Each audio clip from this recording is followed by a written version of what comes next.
So I actually started off as a personal trainer. And I kind of like got bored of that pretty quick and wanted to do more with diet. So that's when I went back to school. I was in school and my husband was really, really sick and no one could figure out what was going on with him. And I followed kind of the functional nutrition approach to really help him heal and get better. It's a really crazy story. I could take up the entire time talking about our journey and how I ended up within functional nutrition. I will say probably every functional practitioner has a story of someone being sick and the conventional model of care failing them, and that's how they got into the functional space. So yeah, I'm an ACSM exercise physiologist. I'm also a cancer survivor. I have two kids, and I've been in private practice for over 12 years now. Let's see.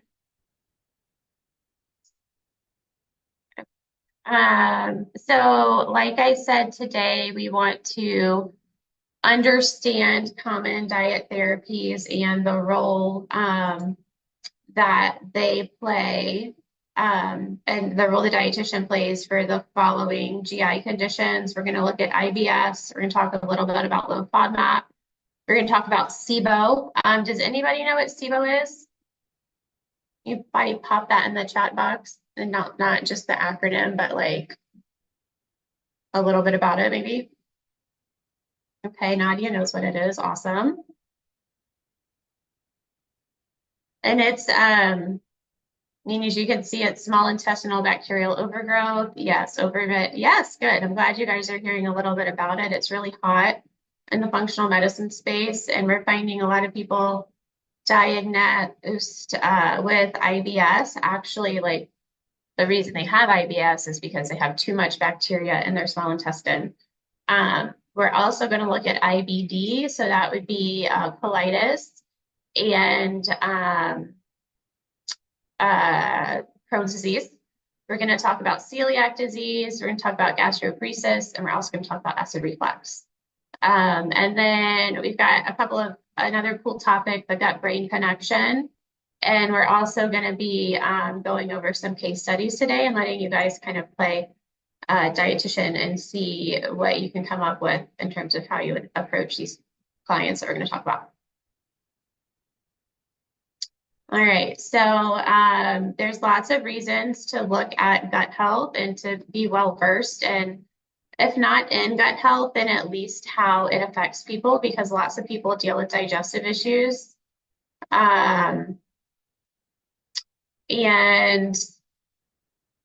at one point, 2013 survey, 72% of people had experienced at least some sort of GI symptom within the last few months. Diarrhea, gas, bloating, stomach pain, frequent bowel movements, unexplained weight loss, and non-specific GI discomfort. 74% of people who have GI symptoms have had them for at least 6 months. You guys, people are really embarrassed to talk about their bowel habits and poop problems. So it takes a while for these folks to start seeking help. The people that come to our clinic are ones that have been to conventional clinics and seen GI doctors, and they're on medication. They might want to come off of medication, which we never do without a doctor's approval. But they're just at a place where they're really tired of not feeling well and they want actual answers. And yeah, you see that here, 56% have not spoken with their primary care doctor about it because it's embarrassing. It's important though to fix GI problems. 70% of the immune system is in the gut. But yeah, you have almost 5 pounds of bacteria in your digestive system. Serotonin is made in the gut with most other neurotransmitters. So a lot of our clients that we work with have a lot of issues with anxiety, sometimes depression. And then we have something called the vagal nerve. Has anyone heard of the vagal nerve? Anybody familiar with it? Awesome, good. Okay, that's exciting. A lot of people have not heard of this, but we're going to talk about it a lot today. It plays a big role in gut health. And we do a lot of work with clients and helping to tone the vagal nerve, especially if there's been a past head trauma or injury. Let's see. It's not going. Sorry, guys. Okay, here. Whew, okay. IBS. I think I found the right button for this. Irritable bowel syndrome is a disorder of the intestine that affects 1 in 7 people. That's a lot of people, you guys. It's more common in females. It's usually diagnosed before the age of 50. It's a group of symptoms that occur together. There's not really a known cause for this. What we're finding, like I said earlier, is that a lot of people diagnosed with IBS actually have SIBO. But we're talking about symptoms. We're looking at diarrhea, constipation, maybe both, gas, bloating, abdominal pain, cramping, and urgency is kind of a key thing there with bowel movements. So that's kind of a defining characteristic. We are not talking about blood in the stool, tarry stools, having a fever, being anemic, or nocturnal bowel movements. Anytime we see that in our clinic, we immediately send to a GI doctor. No questions asked. Those are more serious. Those can signal ulcers, colon cancer, or IBD. So definitely those clients need to go back and see a GI doctor. Like I said, the exact cause of IBS is still unknown. Possible causes could be, oops, there we go. Sorry, okay. Visceral sensitivity, altered GI motility.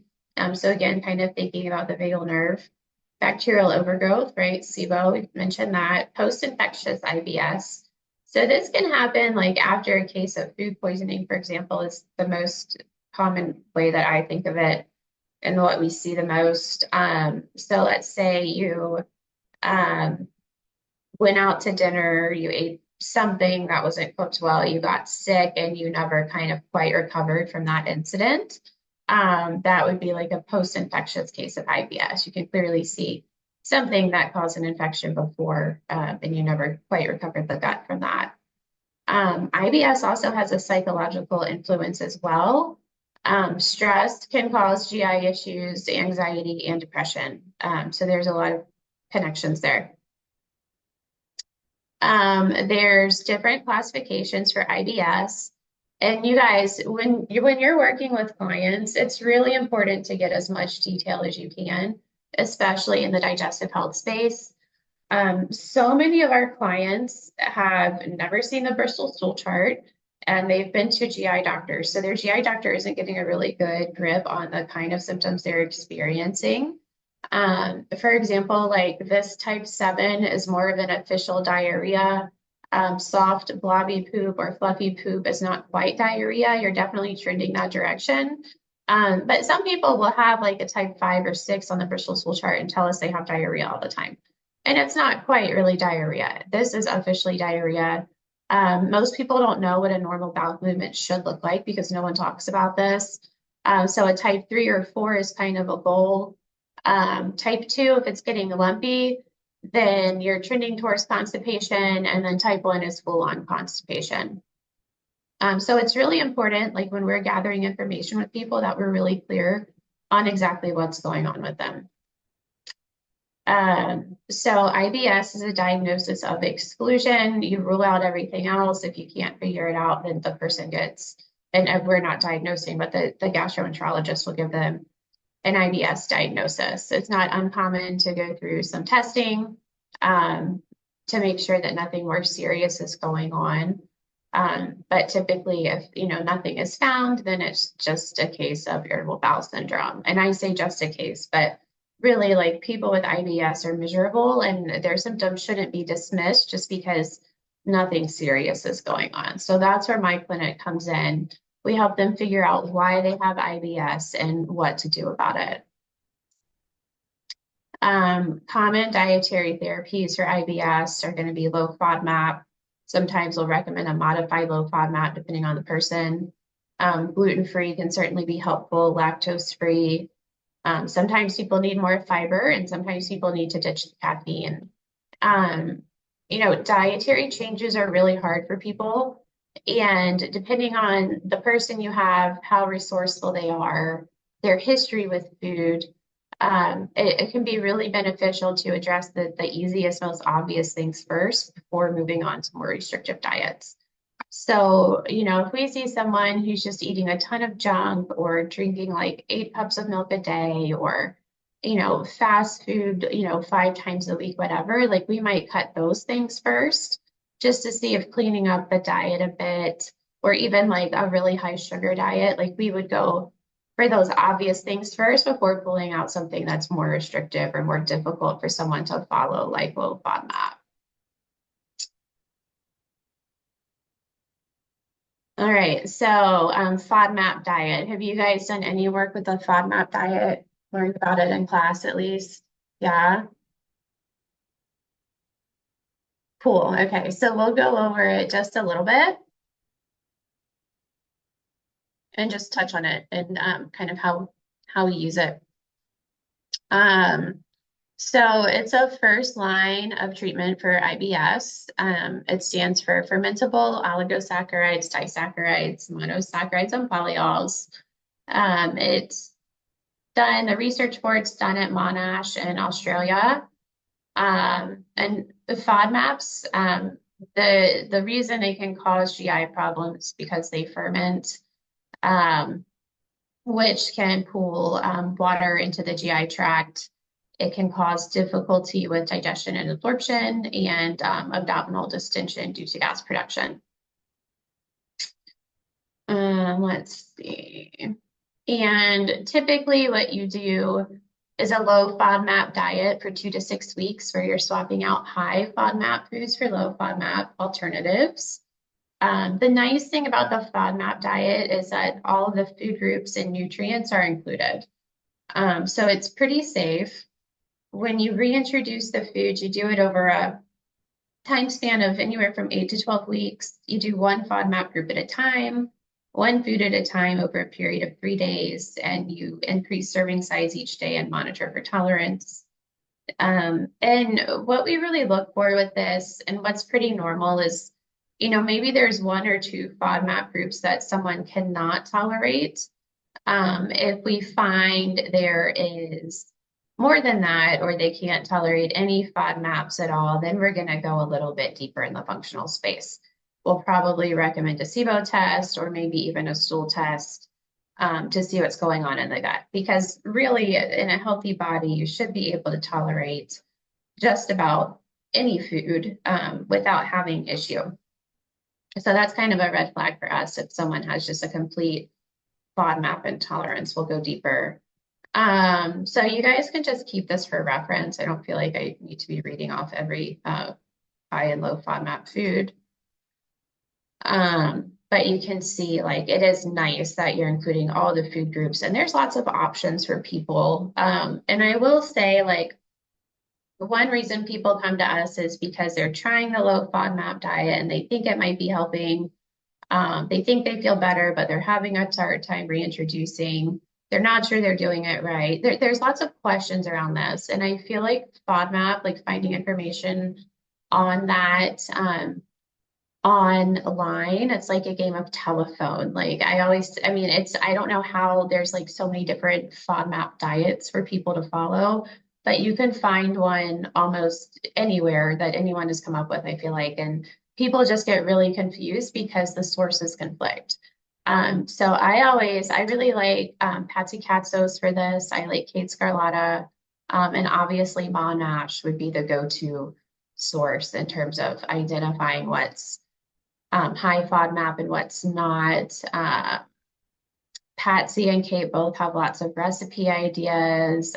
Patsy Katzos has a couple of books that are just game changers for people trying to follow this diet.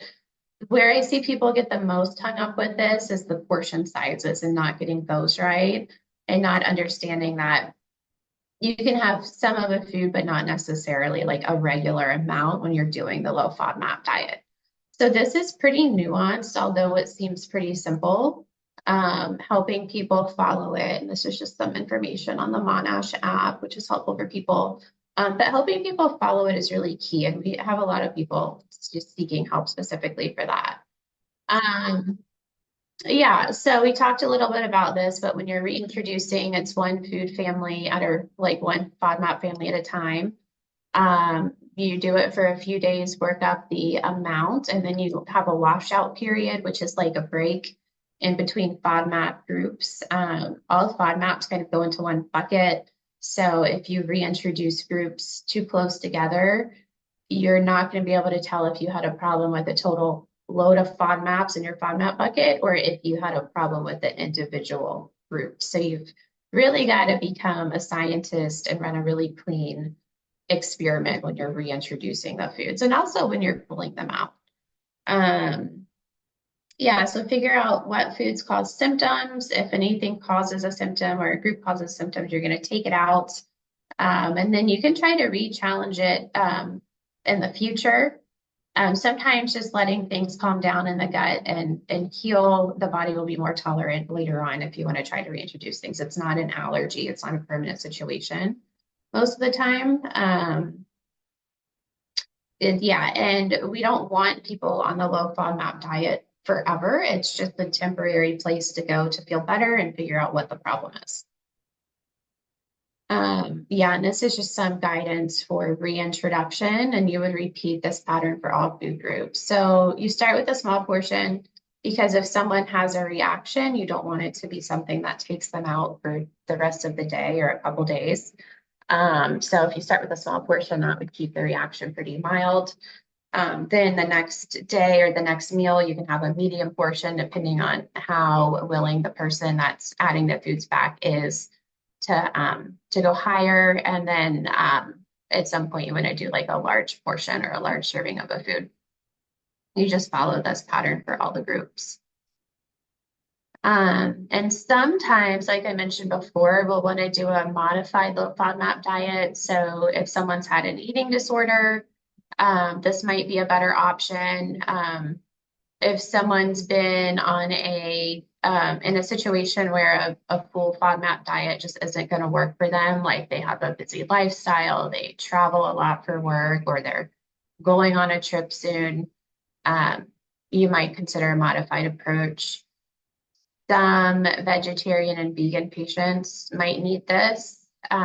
Younger clients or even college students, this might be a good fit for. And then anyone just wanting to start slow and not up for making huge dietary changes. And so then you would kind of decrease some of the restrictions and there's some things you'd probably watch portion size on, but you wouldn't make that as big of a focus on a modified diet as you would a full FODMAP diet. So yeah, one of the things I think about the most if someone's saying that a diet didn't work is, well, how closely were you following the diet? That should always be the first question. No matter how well you educated them, no matter how many handouts you gave them, no matter how many meals you guys planned together, like you still need to make sure that the person's following the diet. There's a lot of misunderstandings and there's not a lot of good education around food. So sometimes people could be making a really simple mistake that they have no idea that they're making, and that could be why they're still having symptoms. And definitely, like being a functional practice, we take a more holistic approach. So we're going to be thinking about things like stress and sleep that could be contributing. And there's lots of ways to deal with irritable bowel syndrome. So you might think about pulling in a therapist for CBT, hypnotherapy, peppermint oil and ginger can be really soothing to the GI tract. There's always medications for IBS. SIBO breath testing would be probably top of my mind.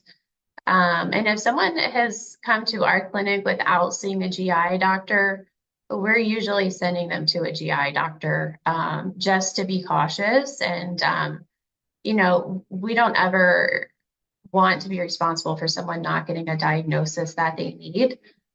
So even though we are functional, we do very much appreciate conventional care, and we lean on that a lot. So always make sure that if you have a client whose symptoms aren't resolving, that you're looking to send them out for additional help from other practitioners. All right, SIBO, this is a pretty cool topic. I know you guys know a little bit about this already. It's an overgrowth of bacteria, specifically in the small intestine, but it's not an infection, it's an overgrowth. In approximately 78% of IBS cases, people have SIBO. It's not super well appreciated in the conventional medicine space yet, so a lot of GI doctors aren't testing for it. Some do, but some don't. And there's 3 types. There's methane dominant, you can have hydrogen dominant, and now there's a 3rd type. This actually wasn't really well known until a few years ago, but hydrogen sulfide dominant.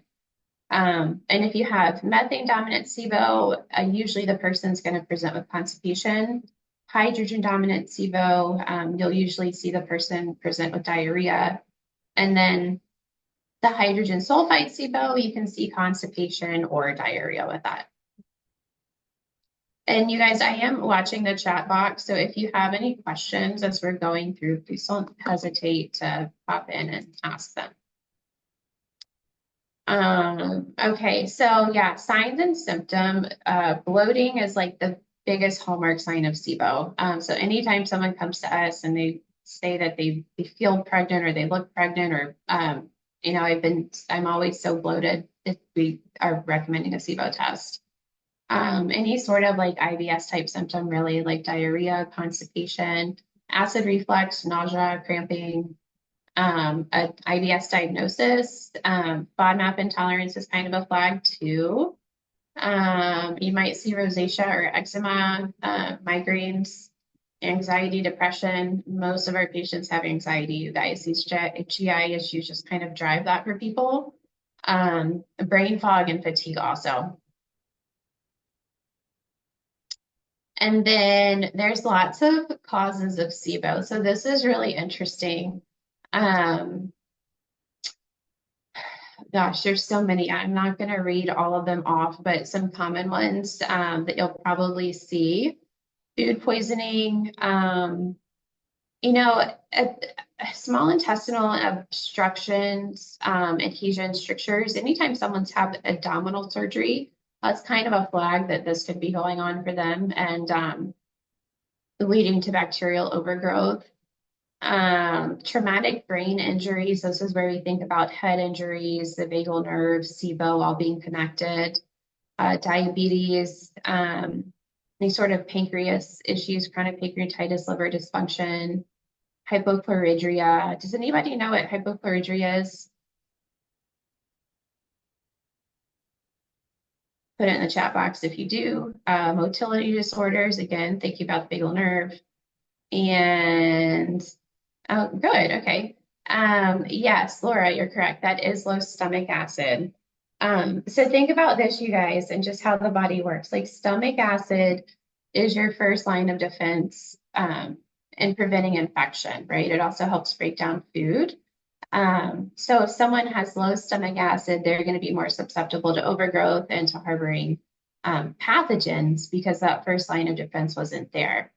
Another thing that we see a lot, so anyone on like PPIs, for example, or any sort of acid reducing medication on a regular basis is going to have lower stomach acid, and they are going to be set up more to get SIBO. So we want to think about that. So if someone's coming in and they're on PPIs and they're bloated and you know, they're complaining about some of these things or have multiple things. A lot of times people have multiple causes of SIBO in their history. We do a really thorough assessment. But yeah, so think about that too, chronic PPI use. Also, chronic NSAIDs, chronic use of meds like Tums. Tums are a little bit different. But if someone is constantly needing to take a Tums, I would want to know why they're having so much acid reflux. And interestingly enough, having low stomach acid too, this is where I get kind of frustrated with conventional medicine sometimes. It can actually cause acid reflux because you're not breaking that food down. So it's actually refluxing back into the esophagus. So there's lots of ways that low stomach acid can show up and that it can contribute to SIBO. So sometimes if someone is complaining of low stomach acid and their doctor gives them a PPI, it's going to lower the stomach acid even more, and they're going to wind up with more digestive problems. Yeah. So yeah, lots of Tums, and yeah, and the question is like, yeah, you're welcome. Why do you need them? Would be the real question there. But yeah, chronic antibiotics. Can anyone kind of put the pieces together as to how antibiotics would contribute to a SIBO case?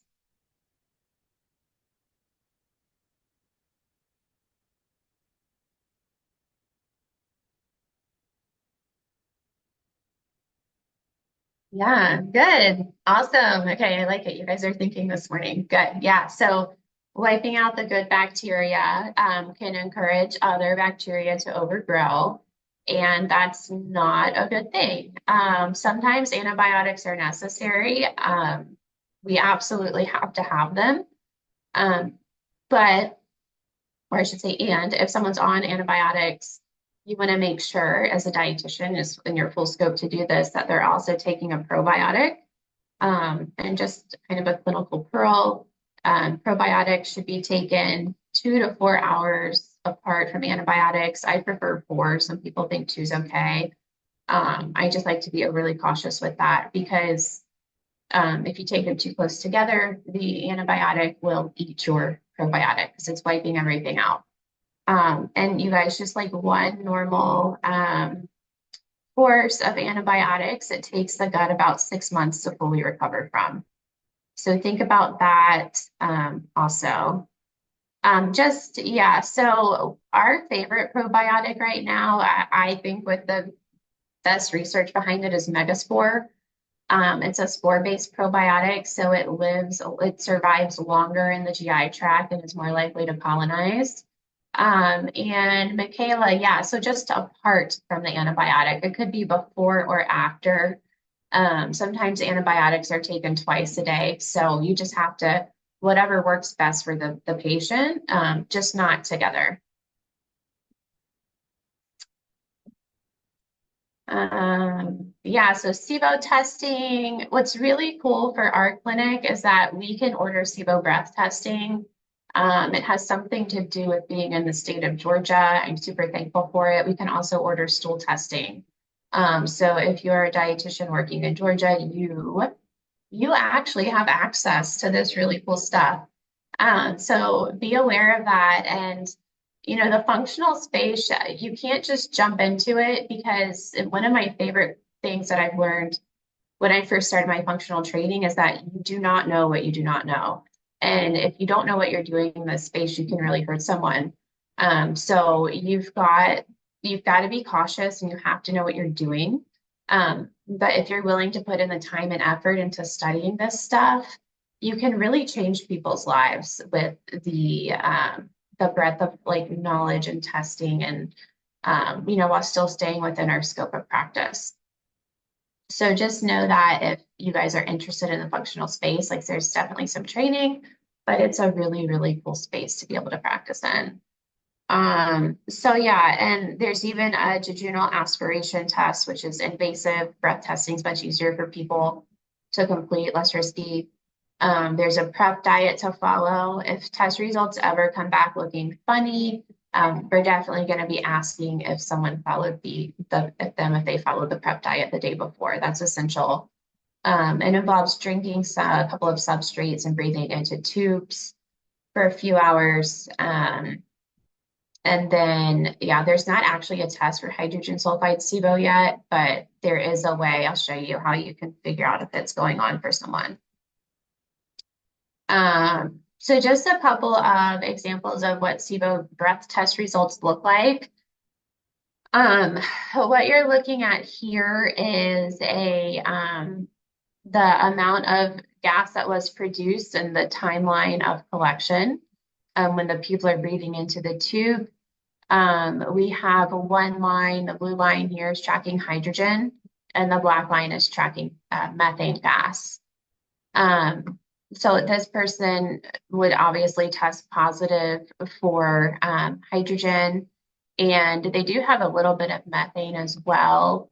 The methane criteria has to be more than 10 parts per million to be positive, and you also want to look at where they started off with the baseline.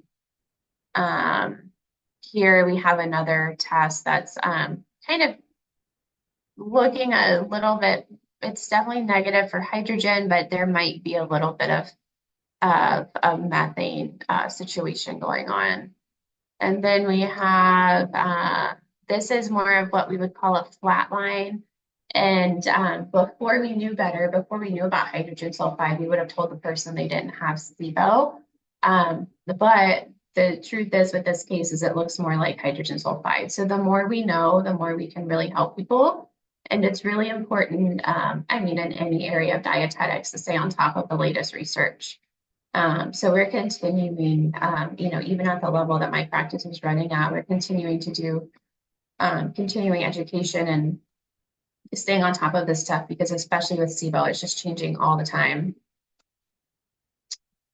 So there's different interventions, pharmacological. So certainly prescriptions can be recommended. And if we have a patient that wants to go to the doctor and get an antibiotic, we're in full support of that.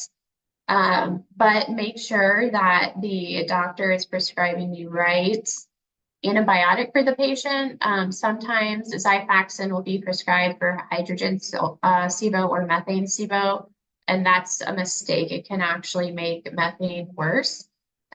So make sure, like, if you're following someone through a case of this, that they're getting the right prescription. And there's a really good website, Allison Siebecker, SIBOinfo.com, I think. She lays this out really well on her website, who needs what. So you could just keep that as a reference if you end up in the GI space. But her and Pimental are the most well-known SIBO researchers out there. They're really kind of the top of the field. There's herbal treatments too that you could recommend. There's an elemental diet, which is kind of extreme, but there's an 80% success rate.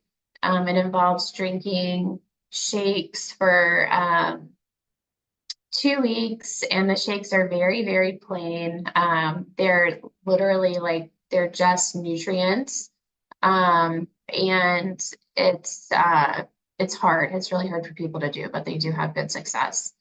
And this involves RD very closely, making sure that that person is getting the right number of shakes per day, and drinking them as they're supposed to, and feeling okay while they're doing the diet. Sun fiber is a low FODMAP fiber, which is really good for people with SIBO. It also helps with diarrhea and constipation.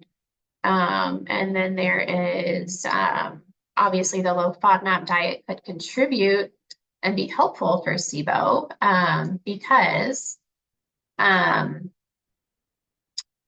it helps to starve bacteria. So you would be doing like a dual approach there, where you would be starving bacteria with diet and also killing it with an herbal or pharmacological treatment. And this is just, you guys, a really helpful tip for anyone struggling with digestive issues. Just waiting 4 hours between meals to stimulate the migrating motor complex, or the MMC. This is a wave of cleansing that we have that naturally comes through the digestive tract. But if you're constantly eating or grazing, it can't. So just one small change you could have someone make that could really impact their digestive health. It's just spacing their meals out. Yes. Alexis, I see your question. So with the prep diet for the SIBO test, yeah. So you're only allowed to eat it's like broth and chicken and eggs and rice and white bread. You eat that for the full day before, so 24 hours before you're going to do the test. That's what you're eating. It prevents, it will actually kind of like standardizes the test so that everyone has a similar baseline. It also prevents you from eating anything that would overfeed the bacteria or underfeed it. And it's a very standardized test. So they have to have criteria like this to keep the standardization. But yeah, good question. So yeah, that's for 24 hours before the test. Let's see. IBD is very different than IBS. Let's see. It's an autoimmune condition. Obviously, you guys know it affects the GI tract. There's Crohn's disease and colitis. Crohn's disease can be anywhere in the GI tract, and then ulcerative colitis is limited to the large intestines and the rectum. Symptoms can be similar to IBS sometimes, but they're usually more serious and more severe. So diarrhea, urgency, blood in stools, abdominal pain, fatigue, weight loss is a big one, mouth sores, joint pain, fever, nocturnal bowel movements is a clue, anemia, and nutrient deficiencies.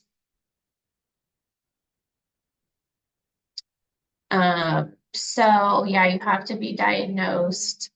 There's usually a colonoscopy and an endoscopy that takes place. You might do a video capsule endoscopy where you swallow a pill that has a camera, and you can see what's going on inside. They'll run labs.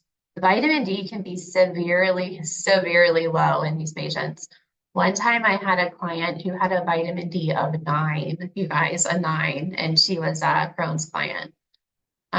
So that's pretty serious. It's probably the lowest I've seen to date. I hope it's the lowest I ever see.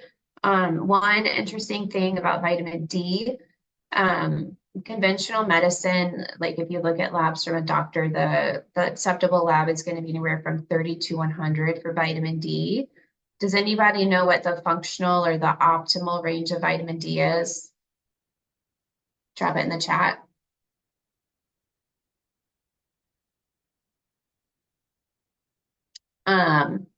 Stool studies too can be done, and one of the things that they're looking for is a high calprotectin.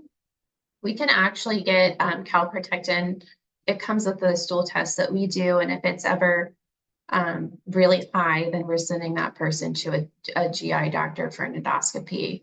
So the ideal level, you guys, for vitamin D is actually between 50 and 80. I like it between 60 and 80, but 50 would be good. So a big difference with conventional and functional medicine is optimal versus okay. Like we don't want people to be okay. We're looking at optimizing their health and wellness and preventing disease in the future. So while the doctor might give you a check mark for a vitamin D of 35, we would be recommending some pretty heavy supplementation for a few months to try to bump you up closer to 50 or 60.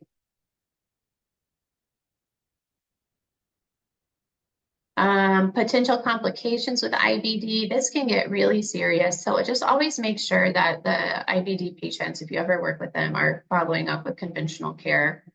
Because we never want to do harm, trying to help someone. Dietary management, there's lots of options for them. And we've actually had really good success with this Visbiome probiotic. It used to be called BSL-3, but they changed names to Visbiome. This is specifically for IBD patients. It's a really, really high potency probiotic. But if someone's in a flare, you can certainly recommend like a low residue, low fiber diet. This would be a really good time to pull in some bone broth. If someone's in remission, you could do something like the Mediterranean diet. One simple thing that everyone should be doing, but people don't do very well, is chewing their food. So anyone who has irritation in their GI tract needs to be chewing their food at least 30 times. And I mean, that 4-hour window between meals, you guys, can really, really be helpful for people. So those are just 2 simple things that will not hurt anyone and that anyone could benefit from and that any one of you as a dietitian can recommend. Anti-inflammatory supplements can be helpful. Glutamine is an amino acid that helps regenerate the intestinal wall. Definitely like a multivitamin can be a great idea. The specific carbohydrate diet, there's a Crohn's disease exclusion diet, mineral nutrition, and then we use MRT or food sensitivity testing to help decrease inflammation, and that can be really helpful for IBD, also IBS. It can even be helpful for GERD. This biome is different from Megaspore because of the potency. They have, I think, like more specified strains for IBD clients and more of them. So one thing that's like really interesting to me is that IBD patients have such a low amount of good bacteria normally in their guts. So they really, really need just, in terms of like dysbiosis being an underlying cause of something like that, it's just a really interesting possibility.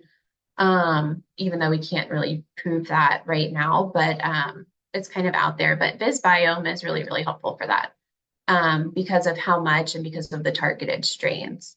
Megaspore might help them too, but this biome would be kind of the go-to product because of the specificity for the condition.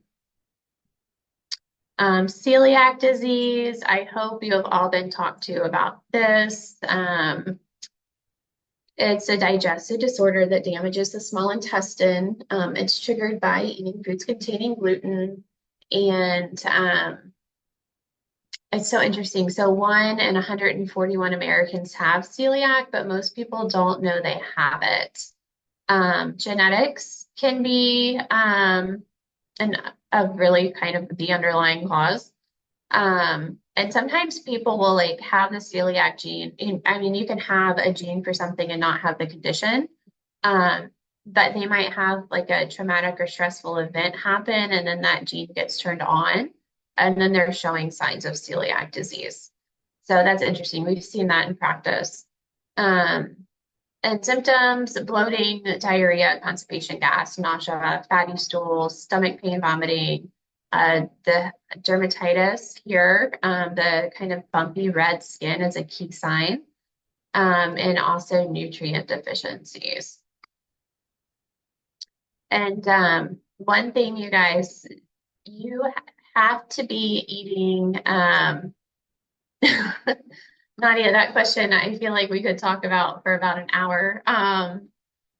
Yeah, so she's saying gluten's been around for a long time. Why have people all of a sudden become more sensitive to it?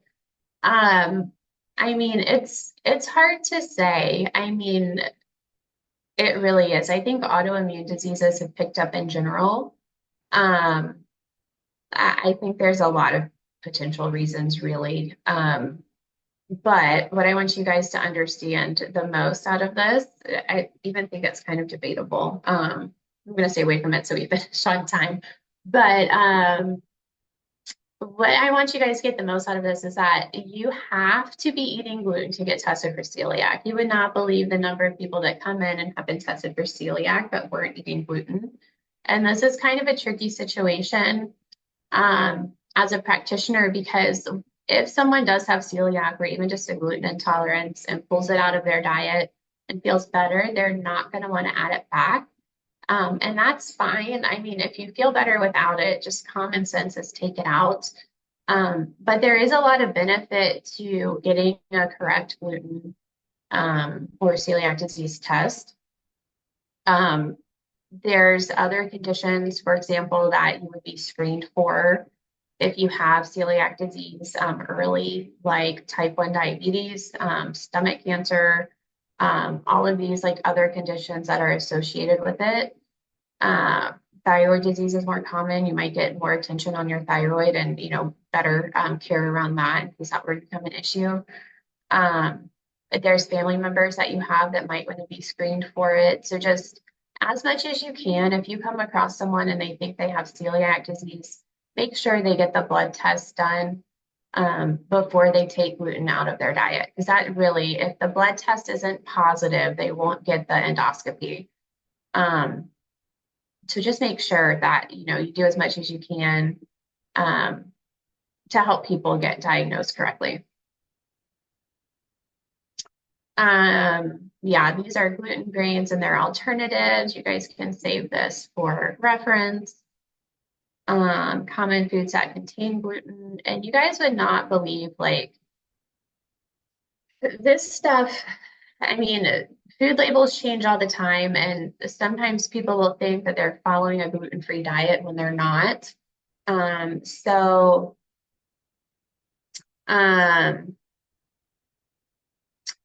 yeah, so Tristan, if the blood test is normal, but someone could have celiac, is there another way to get an endoscopy? But yeah, I mean, you can still request an endoscopy, and depending on what you have going on, like your GI doctor might want to run one anyways. So it doesn't completely rule it out, but it is part of the process. So as much as we can, we want to make sure that people get the accurate testing done. One kind of workaround that I have found with the whole celiac mess and people pulling gluten out of their diets too soon and not wanting to add it back is that you can do the genetic testing. It doesn't rule it in, but it can rule it out. So if you don't have the celiac gene, you cannot have celiac. So you can always go about it that way and do like a genetic test for it. Yeah, of course. Thanks for asking questions, guys. This has been really good for participation. But yeah, so just make sure that like if someone knows they have celiac and then they're coming to you for GI issues and they're insisting that they're on a gluten-free diet, you need to be digging into every single thing that they're eating because they really shouldn't be. Of course, other things can go on. I do feel like the inflammation from celiac can set people up for dysbiosis. It certainly sets you up for nutrient deficiencies, which can have a whole cascade of effects. But really, really, if someone needs to be on a gluten-free diet, make sure if they're still complaining of GI issues that you're really digging into those food journals. Yeah, and all the things that may contain gluten. For a true celiac, they cannot have any gluten at all. So like even French fries at a restaurant that have been in the fryer where other things have been fried are going to be a problem for someone with celiac. They literally, even a breadcrumb, a literal breadcrumb will set them off into symptoms. So they have to be super, super careful, and they have to understand that they're managing an autoimmune condition and that there's someone who now requires a little bit more self-care and attention. And they've got to be willing to, stand up for themselves at restaurants and state what their needs are. And that can be really hard for people. So yeah, then there's also non-celiac gluten sensitivity, which is a real thing. It doesn't damage the small intestine, but can cause inflammatory symptoms. These people still benefit from a gluten-free diet. They might be able to get away with some gluten, so maybe they can eat French fries at a restaurant and not have a problem, but they couldn't eat like the regular cheeseburger bun, for example. And this could also, so here's an interesting tie into FODMAP. Maybe it's a fructan intolerance, right? But it's kind of up to the individual. And one thing that we really try to do in our practice is listen and not be judgmental. And we kind of use this intuitive sense that, people normally know pretty well what their issues are. And we try to really honor that and listen to them. So just, be open to this. Like celiac and gluten sensitivity are real things. And these people do usually feel bad and need to be on a special diet. Oh yeah, Michaela, thank you for sharing that. She had a roommate in undergrad with celiac and she had yeah, you're right. She had to have her own microwave and fridge. I'm sure she did because I think we have something. Oh no, I must have taken that one out. But yeah, if you get diagnosed with celiac or have a celiac in a home with people who don't have celiac, they should have at least their own toaster oven, and they might even need to have their own set of pots and pans if you're doing a lot of gluten foods. Definitely like their own cutting boards, own set of knives. Yeah, separate sponges. Yeah, yeah. So I'm glad you guys have seen that this is really serious. These people feel really bad when they come in contact with gluten. Gastroparesis. Does anybody know what gastroparesis is?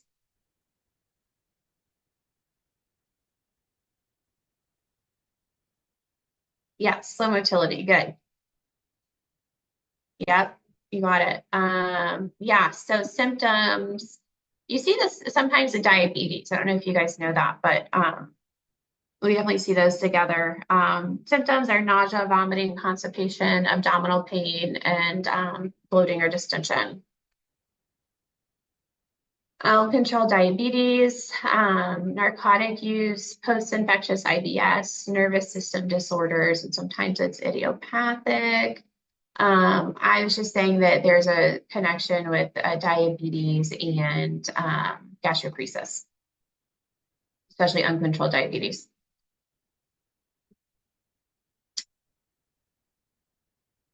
Let's see. So in order to get diagnosed, you have to eat this meal. And I think this makes it radioactive, and then they can like see the emptying on a computer and see how long the food is in your stomach. And then based on that, they'll diagnose you with gastroparesis. So they're watching how long it takes for the food to move through. So what we typically do for that is a low fat, low fiber diet, small frequent meals, which makes sense, right? Because it takes a long time for food to move through. Soft foods, easier to digest. Liquids are helpful. You need to eat 3 hours before bed. Increased activity, right? Movement helps with everything. And then if you are diabetic, we want to see that A1C come down.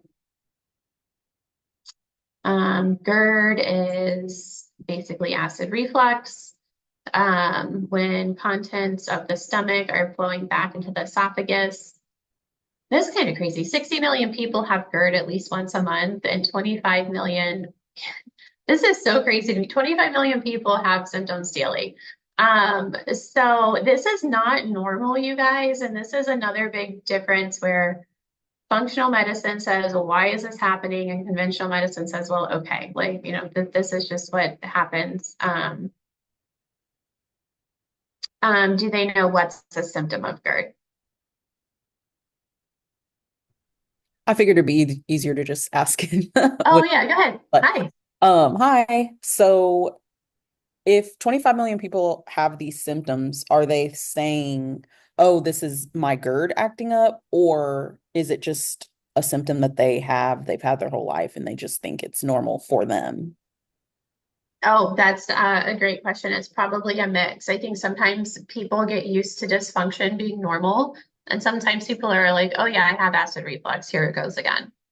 But yeah, Okay. I think it's kind of a combination of both. Okay, thank you. That makes sense. Yeah. Yeah, so there's lots of kind of causes here. As functional dietitians, we're going to think about gut motility. We might look at like, you know, are they on PPIs? How long have they been on PPIs? Is there a chance they might actually have like low stomach acid contributing to this? Of course, we're going to look at their diet and see if that's contributing. We're going to look at how and when they're eating. We're going to think about stress and try to find ways to get things moving a little bit better for them. And if they are on PPIs and their doctor says it's okay, we might wean them off and try a more natural approach to helping with stomach acid and digestion. So yeah, symptoms, and sometimes, you know, people with acid reflux will go to the ER thinking they're having a heart attack because it does present as chest pain sometimes. Um, and we'll have people with hoarseness. I have someone right now who's very hoarse from GERD that I'm working with. You know, a dry cough, difficulty swallowing, halitosis, or bad breath. There's a word for you that means bad breath. Throat clearing, yeah, sour taste in mouth, yeah, regurgitation, heartburn. It's very, very unpleasant.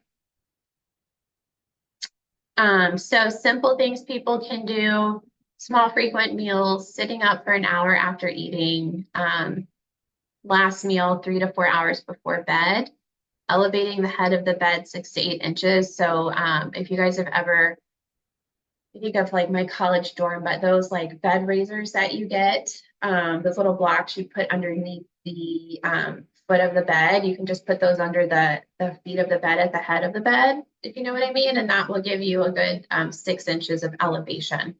So if you know someone experiencing that, that's a relief. I mean, you can Amazon those to your house pretty quickly and have a little bit of relief there. Weight loss usually helps. Smoking cessation will help. And then working on probiotic rich foods and supplementation might also help. So common trigger foods, and as dietitians, you guys can certainly recommend this. But we think of citrus, caffeine, greasy foods, spicy foods, tomatoes, carbonated beverages, alcohol, peppermint, garlic, onions, and peppers. So someone can try eliminating these from their diet and see if they get any relief. Just think about it. If you're overseeing this and someone takes all of those out, then you want to just kind of get a little more scientific when they add them back in and maybe have them do it one at a time with maybe a few days in between each introduction, and then go back to that like FODMAP reintroduction where we're doing like a little bit just in case someone's super sensitive to citrus and it kicks off their acid reflux. We wouldn't want them to be completely miserable. So just try to think through the processes and, really well through options for people when you're working with them on this type of stuff. There's certainly pharmacological treatments for GERD, and it's a very miserable condition. We are not anti-medication, so sometimes people need this to be able to feel well and to function. But again, we do need stomach acid, so we shouldn't be on these things forever. And we want to think about nutrient deficiencies, iron and B12 specifically, and dysbiosis, right? Because we're losing our first line of defense against pathogens when we're lowering stomach acid. So cool. I think this is a really fun topic, the gut-brain connection. I'm just going to touch on this because it's interesting and kind of fun and cool. So the enteric nervous system is the nervous system in our GI tract. It's directly connected to the brain by the vagus nerve, and it helps secrete serotonin, dopamine, and acetylcholine. The vagal nerve carries signals from the digestive system and organs to the brain and vice versa. It regulates contraction of smooth muscles. It helps with digestion, heart rate, respiratory rate, coughing, sneezing, swallowing, vomiting, etc. When it's activated, it releases acetylcholine, and it brings information from the inner organs to the brain. So when we are working with someone and trying to, look at their history and think about all the things, we really do pay a lot of attention to the vagal nerve. So specifically in our clinic, we're thinking about anyone who's had a traumatic brain injury, even a stroke, whiplash, concussions for sure. So think about your athletes, you guys, football players, soccer players. But I mean, even, falling and hitting your head as a little kid if you hit it hard enough, right? So if anyone has a history of that, you want to pay attention. Any sort of brain injury and Parkinson's disease. So by disrupting the vagus nerve, these can affect digestion and motility. So really important pieces to the puzzle here in terms of trying to solve digestive problems for us is looking at history, even if the client thinks it's insignificant. So the vagal nerve activates everything in the digestive process. In our clinic, we're really big on addressing previous stress and trauma and helping to heal that to help heal digestive function. If someone is constantly in a sympathetic state or in a state of fight or flight, we're not going to be able to get their digestive system to calm down. And this is really key. Like, you can't heal anything if you're in panic mode. People can't even use the bathroom if they're in a panic mode. So we really have to think about that and help people learn to calm down. And if they need to see like a therapist or another type of practitioner to help address past trauma, then we definitely recommend that for people too. Yeah, and it goes both ways, right? So GI issues can cause anxiety and depression, and anxiety and depression can also cause GI issues. So everything is very interrelated. Okay, I've got some case studies. I think we'll be ending right on time today, which is awesome. So I'm gonna let you guys take a couple minutes to read over this and tell me if anyone wants to hop on. I might give you guys like 3 minutes, and then maybe we'll have someone come on the camera and just talk us through their thought process with this case.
Okay, who wants to jump in and tell us how they would help Margaret?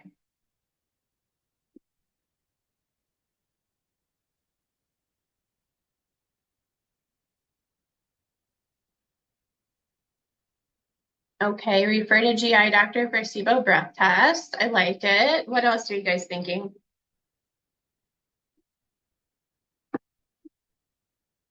Stress management, good. Anybody else want to jump in?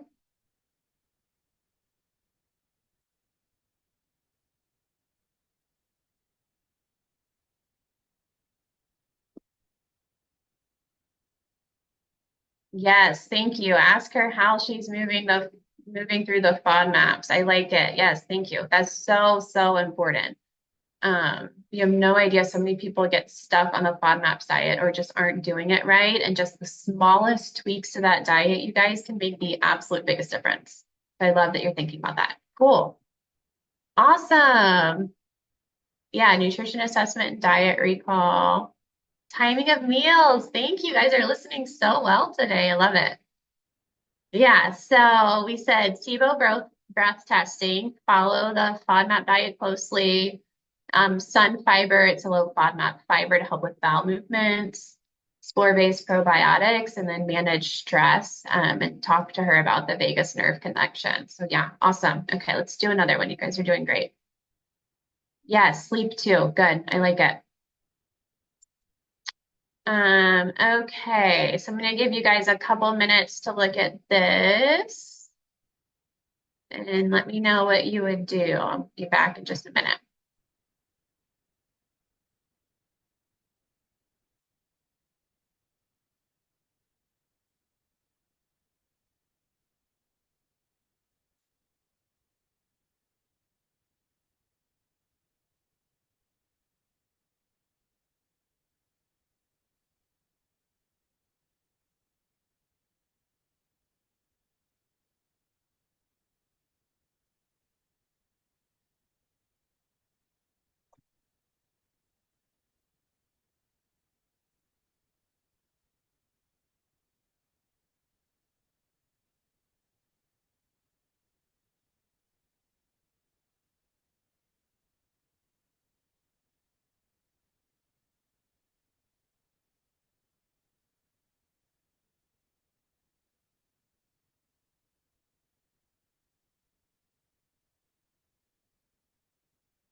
All right.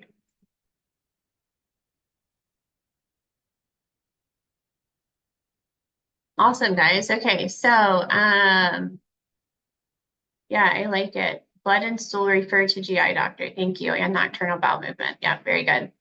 Absolutely, this is a case for gastroenterologist. You can still help her, but you've got to make sure she goes to the GI doctor. Blood and stools, yes. Good job, guys. You're doing awesome today. Let's see. Yeah, immediate referral to GI doctor. She was diagnosed with ulcerative colitis. And when she's in because she's in a flare, we're going to recommend a low fiber diet, cooked vegetables. You could do bone broth and SCD style diet as an initial phase. And then when she improves, focus on anti-inflammatory diet. BizBio is what we would recommend. And then also stress management is always a good thing for these guys. Okay, I think we have time for one more, maybe two if we're quick. I can get one more after this. All right, go ahead and take a couple minutes, look at this, and let me know what you would do.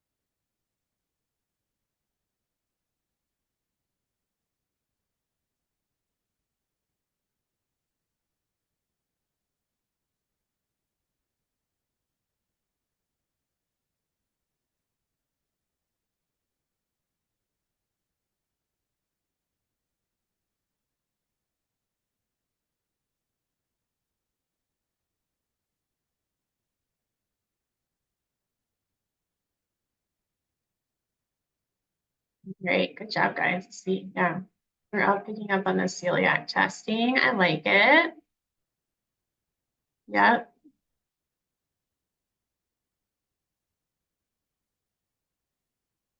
yep, B12 iron. Yep, celiac. I like it. Good. Yep, or it could be gluten intolerance, but with the rash, I would think more of anemia.